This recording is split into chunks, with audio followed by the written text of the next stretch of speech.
Question है जिसमें लिखा हुआ है gross profit equal to 25% on cost.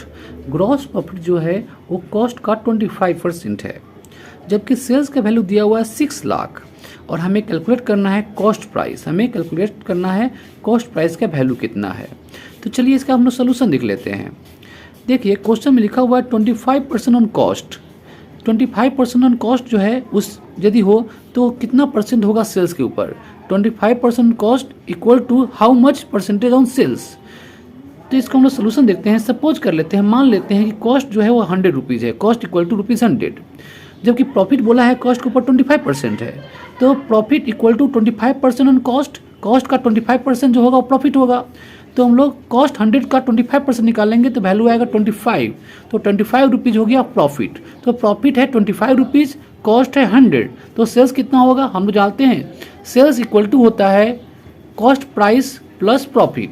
तो cost price plus profit, cost price 100 और 25 रुपीज़ प्रॉफिट अभी हम लोग कैलकुलेट किए, दोनों जोड़ दिए तो सेल्स आ गया 125।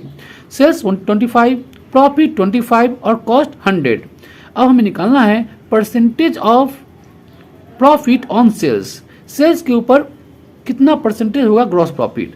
Percentage of gross profit on sales. तो इसका फॉर्मूला होगा percentage of gross profit on sales का फॉर्मूला होता है gross profit divided by sales into 100। तो ग्रॉस प्रॉफिट 25 है, लिख लेंगे हम लोग एज इट इज।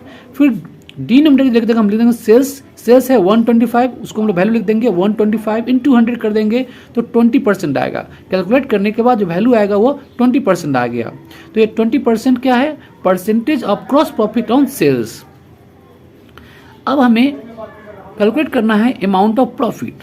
तो 6 लाख रुपीज़ जो है, 6 लाख रुपया जो है वो है टोटल सेल्स, और टोटल सेल्स के ऊपर हमें निकालना है प्रॉफिट।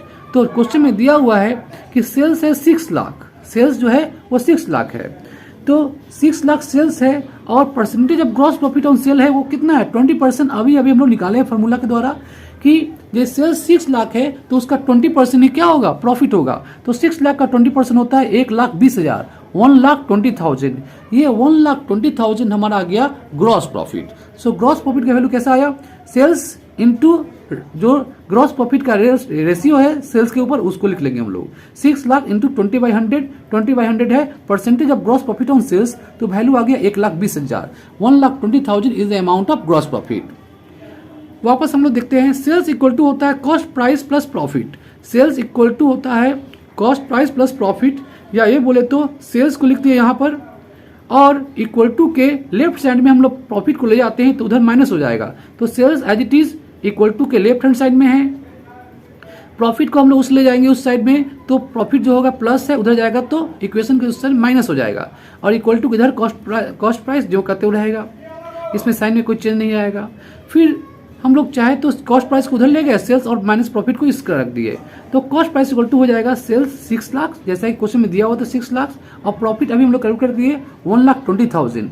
तो सेल्स से जब प्रॉफिट को माइनस कर देंगे, आई मीन 6 लाख से 1,20,000 को जब सब्सट्रैक्ट कर देंगे तो वैल्यू आएगा 4,80,000। ये 4,80,000 हमारा कॉस्ट प्राइस है जो कि कैलकुलेट करना था। तो आंसर हुआ कॉस्ट प्राइस का वैल्यू आया 4,80,000। 4,80,000 is the amount of cost price. आशा करते हुए क्वेश्चन आपको समझ में आया होगा। Thank you.